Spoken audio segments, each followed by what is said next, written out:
Hello बच्चों। बच्चों आज एक इम्पोर्टेंट टॉपिक लेके आए हैं, वर्क पावर एनर्जी का चेन प्रॉब्लम। बच्चों अपनी कॉपी में हेडिंग डालो। बहुत सारे बच्चों ने ये चीजें पूछी थी कि सर चेन प्रॉब्लम अलग अलग टाइप्स की है, कभी फ्रिक्शन नहीं है, कभी फ्रिक्शन है, आप उसको क्लियर करवाओ। तो मैं करवाने आया हूँ। तो बच्चों चेन प्रॉब्लम अपनी कॉपी में हेडिंग डालो वर्क पावर एनर्जी के अंदर। क्लियर है ना? चलो लिखो कॉपी के अंदर चेन प्रॉब्लम। चेन प्रॉब्लम सारे केसेस डिस्कस करूंगा, जितने भी केसेस हैं सारे डिस्कस करूंगा बच्चों। इसलिए अपनी कॉपी के अंदर स्टेप बाय स्टेप जो केसेस बताता चलूं वो नोट करते चलना। क्लियर है ना? चलो बेटा, स्टार्टिंग में क्या है, बिल्कुल सिंपल केस, केस वन लेते हैं जो आपको अपने माइंड में बिल्कुल क्लियर कर लेना है। केस वन क्या है समझना बच्चों। केस वन ये है कि मान लिया बच्चों कोई टेबल है, सिंपल से स्टार्ट कर रहा हूं। इस टेबल के ऊपर एक चेन रखी है। ठीक है बेटा, चेन है, कुछ पार्ट नीचे भी है बेटा चेन का। ठीक है, ये चेन है, ये हैंगिंग पार्ट है, समझ रहे हो ना? अब सुनो ध्यान से बेटा, इसके अंदर क्या चीजें आपसे पूछेगा और क्या चीजें आपको पता होनी चाहिए। सुनो बच्चों, सबसे पहले आप वर्क एनर्जी थ्योरम को जानते हो ना? सभी जानते होंगे। वर्क एनर्जी थ्योरम क्या कहती है? वर्क एनर्जी थ्योरम, अरे सर ये तो पता है, नाइन्थ में भी सीखा है हमने। वर्क एनर्जी थ्योरम तो क्या कहती है? डब्ल्यू जो होता है ना, वर्क डन, क्या होता है? Change in kinetic energy half m v square minus half m u square. ये सबको आती है बात। मतलब जो डब्ल्यू होता है ना बच्चों, ये half m v square minus half m u square होता है। क्लियर है ना? अब सुनो अगला पॉइंट, जो W के अंदर क्या क्या आ जाता है। देखो बेटा, W के अंदर जो वर्क डन हो सकता है ना, ये तीन टाइप का पॉसिबल है। सुनना, जो ये W है ना, इसके अंदर ये टोटल W है, टोटल वर्क डन। अब आप टोटल के अंदर क्या आ जाता है? टोटल के अंदर समझना एक्सटर्नल भी आ जाता है, ध्यान से सुनना।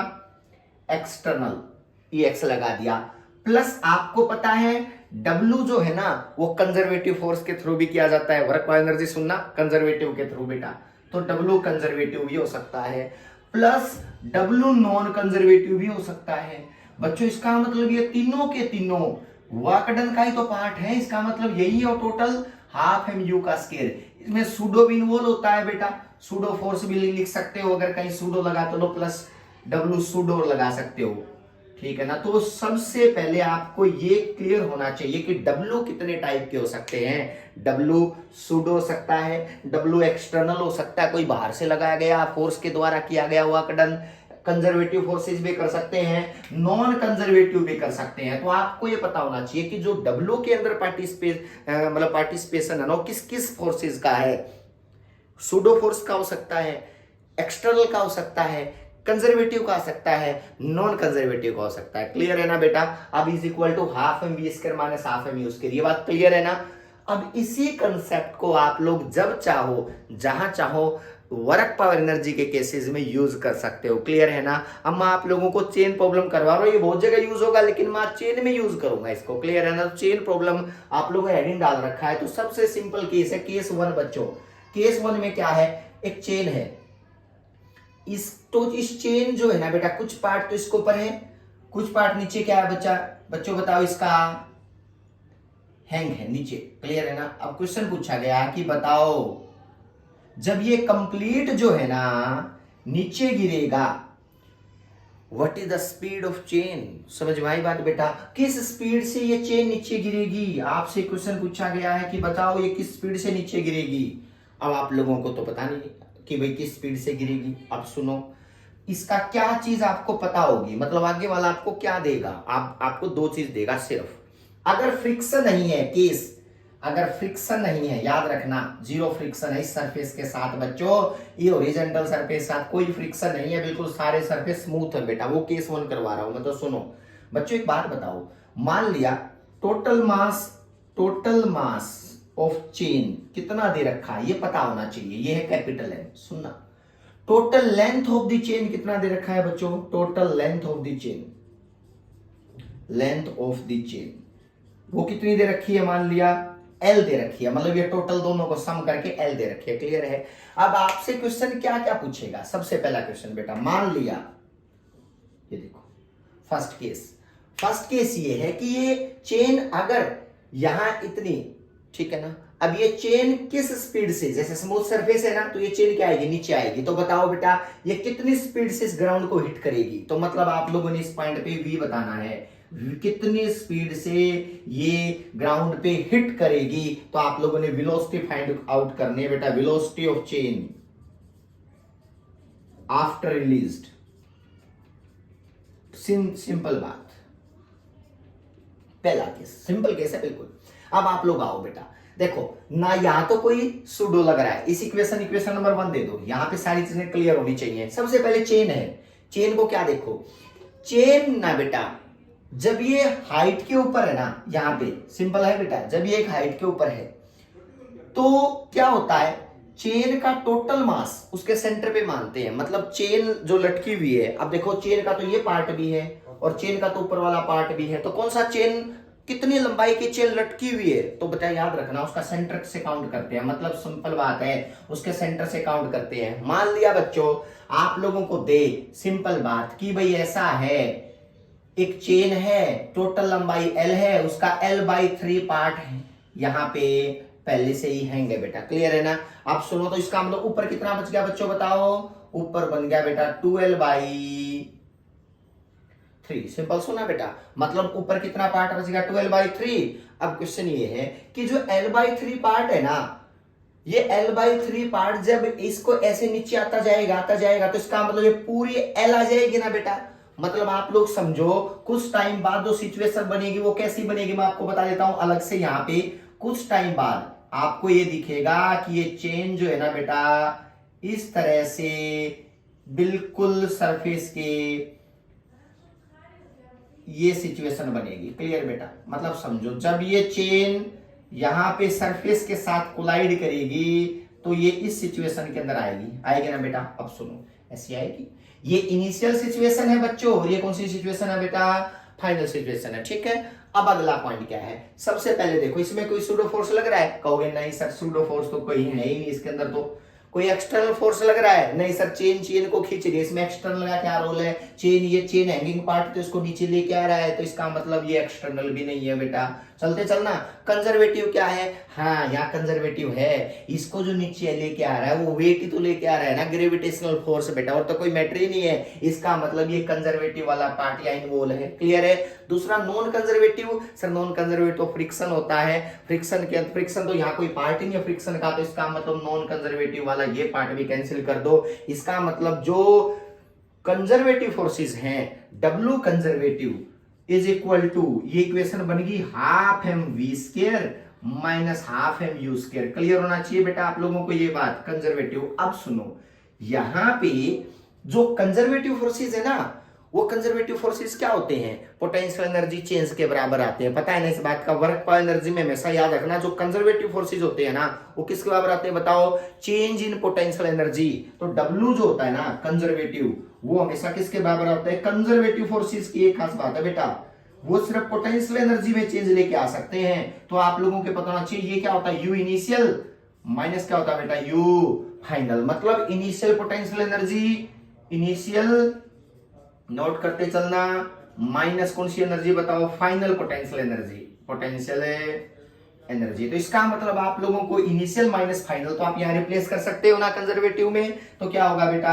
U initial minus U final is equal to kinetic energy final, क्योंकि फाइनल वेलोसिटी है, माइनस काइनेटिक एनर्जी इनिशियल, ये इनिशियल बन गई। तो आप इसको आराम से देख सकते हो कि अगर इसको मैं इधर लेके आऊंगा ना तो क्या बन गया? U initial plus kinetic energy initial is equal to, उधर चला गया तो U final plus kinetic energy final. Clear होना चाहिए, मतलब आप लोग इस कंडीशन को ओबे कर सकते हो। अगर ओनली कंजर्वेटिव फोर्सेस हैं, potential plus kinetic at initial point is equal to potential plus kinetic at final point. Clear है ना?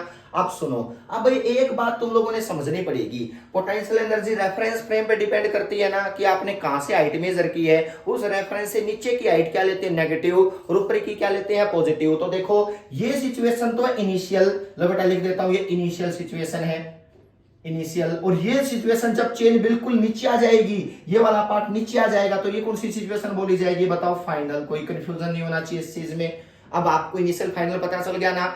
अब अगला पॉइंट क्या है बेटा, आप लोग इसको रेफरेंस लेवल मान लिया बेटा, ये रेफरेंस लेवल मान लिया जहां से मैंने पोटेंशियल एनर्जी मेजर करनी है। रेफरेंस लेवल ऊपर से यहां से। तो बताओ अब सिंपल कि पोटेंशियल एनर्जी क्या होती है? mgh, पता है ना कंजर्वेटिव फोर्सेज में। तो इनिशियली क्या है? इनिशियली देखो बेटा, इस चेन के लिए तो पोटेंशियल जीरो है क्योंकि रेफरेंस लेवल यहीं पे है, तो मेरे लिए तो मेरी पोटेंशियल एनर्जी जीरो ही होगी ना बेटा, जो रेफरेंस लेवल ही वो मान लिया। अब देखो ये चेन लटकी हुई है ना, ये कितनी दूर है? तो देखो मैंने क्या बताया था, चेन हैंग है L/3, आगे वाले ने दिया है बेटा, ये जो चेन हैंगिंग पार्ट है वो L/3 है। इसका मतलब चेन का जो पार्ट लटका हुआ मानेंगे वो कितना मानेंगे बच्चों? L/6। मतलब इसका सेंटर ऑफ मास से उसकी डिस्टेंस मानते हैं, क्योंकि एक बात है ना, कोई कहेगा ना सर ये डिस्टेंस मानो ना, सर ये मानो चेन की, ये मानो, एंड कभी नहीं मानते ना। आपको पता है कि चेन का सारा मास उसके सेंटर पे मानते हैं ना। ये इसका मतलब ये जो डिस्टेंस है जो टोटल चेन की मानी जाएगी वो कितनी मानी जाएगी? 6। तो L/6 मानेंगे।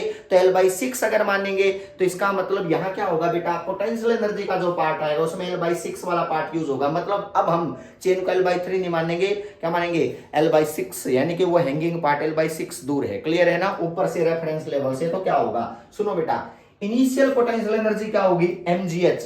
h कितनी है? L/6। तो यहां पे पुट करोगे तो इनिशियल की जगह क्या करोगे? mg L/6 माइनस का साइन। क्यों माइनस आया? क्योंकि रेफरेंस लेवल ऊपर है, या हाइट नीचे जा रही है। क्लियर है ना? अगला पॉइंट, प्लस का साइन। काइनेटिक एनर्जी इनिशियल, अब इनिशियली क्या है बेटा, देखो ये रेस्ट के ऊपर है चेन। क्लियर है ना? चलना शुरू नहीं किया, तो इसका मतलब इनिशियल काइनेटिक एनर्जी तो जीरो है। इज इक्वल टू, अब चेन रिलीज की है बेटा ऊपर से, तो इसका नीचे आने शुरू होगी ना, तो ये क्या होगा? फाइनल क्या होगी? देखो फाइनल ये सिचुएशन है, तो देखो फाइनल कितना नीचे आ गया होगा? देखो ये टोटल L नीचे आ गई, इसका मतलब इसका जो सेंटर है वो तो L/2 नीचे आ गया होगा ना बेटा। देखो ये L/2, क्योंकि ये टोटल लेंथ L बन गई है। देखो ये टोटल L बन गई है, तो इसका मतलब ये हुआ कि ये सेंटर L/2 दूर आ चुका होगा ना, तो हम क्या मानेंगे? सेंटर से ही कंसीडर करेंगे पोटेंशियल एनर्जी। तो इसका मतलब यहां पोटेंशियल एनर्जी क्या होगी फाइनल? माइनस का mg मल्टीप्लाई L/2, क्योंकि ये फाइनल केस है जब वो नीचे गिर गई। यहां पे स्पीड कितनी होगी जिससे ये गिरी है बेटा? यहां पे स्पीड, तो स्पीड की क्या बताई थी बताओ? स्पीड होगी हाफ mv का स्क्वायर। हो गया ना? फाइनल स्पीड इसकी हाफ mv स्क्वायर। अब अगला पॉइंट, ये इसका मतलब इतनी स्पीड से ये पार्ट क्या हुआ होगा? वहां से टकराया होगा। किसका बताओ? चेन का। तो इसका मतलब ये चेन का पार्ट कितनी स्पीड से टकराया है उस पॉइंट पे? Half mv square. हो गया ना? अब करना क्या है, m से m दोनों साइड कैंसिल कर दो। लो बेटा, आप लोगों की स्पीड आ जाएगी, कितनी स्पीड से ये कोलाइड की है। जब ये ऊपर से नीचे आई है तो इसका मतलब ऐसी हो जाएगी, तो कितने से कोलाइड की है? तो ये v की वैल्यू निकालेंगे तो क्या होगा बेटा? सुनो, माइनस का gl/6 प्लस का इधर आएगा तो gl/2 is equal to half v का स्क्वायर। तो इसको सोल्व करोगे तो क्या आएगा बेटा? Half v square is equal to आप लोगों के लिए विजिबल होगा ना? हाँ, half v square is equal to, या 6 एलसीएम लोगे तो क्या आएगा बेटा? 6 एलसीएम में आएगा यहाँ पे gl प्लस में 3gl अपॉन में 6, यही आया ना? 6 एलसीएम ले लो यहाँ से, तो यहाँ पे इज इक्वल टू किसके बराबर है? 2 को करो 3 आ गया यहाँ पे, तो क्या आ गया बताओ? v की वैल्यू आ गई बेटा यहाँ पे 2gl बाई में क्या आएगा बेटा? 3। तो यहाँ पे v की जो वैल्यू आएगी that is equal to, v is equal to यहां लिख देता हूं, जो टकराएगा इसी जगह पे, तो v जो टकराएगा वो कितने से टकराएगा? Root of 2gl/3। आपको कोई कंफ्यूजन नहीं होना चाहिए, इससे से वो चीज कोलाइड करेगी, इतनी स्पीड से वो चीज कोलाइड करेगी बच्चों, जब फ्रिक्शन नहीं है तो। इसमें कोई कंफ्यूजन है तो बताओ। स्टार्टिंग में L/6, जब आ गया तो सेंटर कितनी दूर आ गया? L/2 दूर, क्योंकि सेंटर से डिस्टेंस मानते हैं रेफरेंस लेवल से पोटेंशियल एनर्जी में, इसका मतलब L/2। तो यहाँ 1/2 है, हाफ mv स्क्वायर इतने से कोलाइड की है, तो वहां पे काइनेटिक भी तो होगी ना। जब स्लाइड होना शुरू होगा तो काइनेटिक का इनिशियल क्या है? काइनेटिक जीरो है, वो चीज स्टेबल है उस टाइम पे बेटा। इसका मतलब gl/6 plus gl/2 is equal to v²/2। ध्यान से देखो, इधर जाएगा तो प्लस बन गया, 6 एलसीएम ले लिया, gl प्लस में 3gl, तो यहाँ 2gl बन गया, 2 3 यानी कि 2gl/3। तो ये स्पीड निकल के आएगी, इतनी स्पीड से टकराएगा। अगर फ्रिक्शन नहीं है तो ऊपर से अगर चेन रिलीज कर दी तो बेटा तो इतनी स्पीड से कोलाइड करेगी। देखो यहाँ पे इस पॉइंट के ऊपर। क्लियर है? अगला पॉइंट समझो, सिंपल।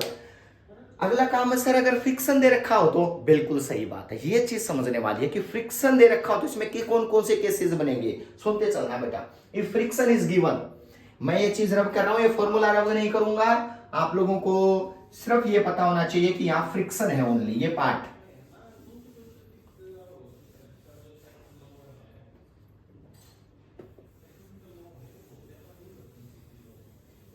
देखो बेटा सुनते जा, अगर फ्रिक्शन है तो क्या बदलाव आएगा।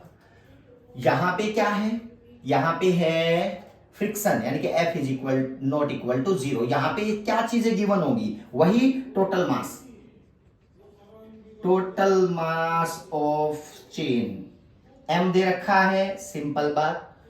दूसरा क्या है, हैंगिंग पार्ट कितना है बताओ, टोटल लेंथ कितनी दे रखी है, टोटल लेंथ L दे रखी है। कोफिशिएंट ऑफ फ्रिक्शन यहाँ कितना दे रखा है, सुनो बेटा कोफिशिएंट ऑफ फ्रिक्शन, अब यार ये मैं यहाँ पे ना ऐसे क्रॉस सा कर दूं, इस तरह से ऐसे कर दूं तो समझो फ्रिक्शन है यहाँ पे, तो कोफिशिएंट ऑफ फ्रिक्शन कितना है, कोफिशिएंट ऑफ फ्रिक्शन है वो बच्चों म्यू दे रखा है ऊपर वाले पार्ट में, that is equal to mu. अब क्वेश्चन पूछा गया पहला कि भाई बताओ L/3 दूर, ठीक है। सबसे पहले तो मैं ये बताओ सर, पहला क्वेश्चन, कितना पार्ट, मैक्सिमम कितना पार्ट हैंग हो जाए कि वो चेन अपने आप स्लाइड होना शुरू हो जाए। क्लियर है ना, मतलब ये यहां से y की वैल्यू बतानी है कि ये y कितना मैं हैंग करूं, चेन को आगे लेते जाओ, ऐसे कर दो ना, एक टाइम आएगा तभी एकदम गिर जाएगी। क्लियर है ना, कब तक फ्रिक्शन रोक पाएगा। तो क्वेश्चन ये है कि कितना मैक्सिमम y लूं कि वो चेन अपने आप स्लाइड होना नीचे क्या हो जाए बताओ, स्टार्ट हो जाए। तो इसका मतलब मुझे यहाँ पे y की वैल्यू निकालनी है ना, तो देखो सिंपल बात, मैं L/6 अभी कुछ नहीं मानूंगा ना L/3, तो देखो ये केस अलग है बेटा।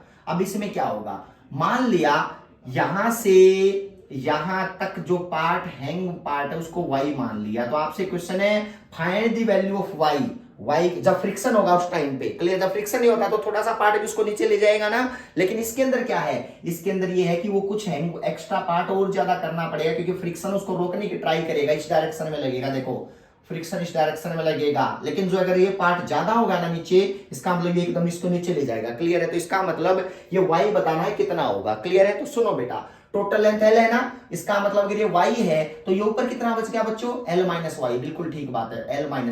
सुनते जाना, इसका मतलब यहां से यहां तक क्या होगा, L-y होगा, और y हैंगे, और y की वैल्यू निकाल दी हमें। ठीक है, देखो बेटा अब इसको लेके कौन आएगा, लेके आएगा ये वेट, इसका वेट, ध्यान से सुनना, इसका वेट रोक के कौन गा, इस पे लगने वाला फ्रिक्शन। सुनना बेटा, लेके कौन आएगा, इसका वेट इसको नीचे लेके आएगा, रोक के कौन गा, इसको रोकेगा तो इसका फ्रिक्शन रोकेगा इस यहां से यहां तक का। क्लियर बात है ना। अब सुनो, इसका मतलब इसका वेट का फॉर्मूला क्या है, सबसे पहले लिखो वेट ऑफ ए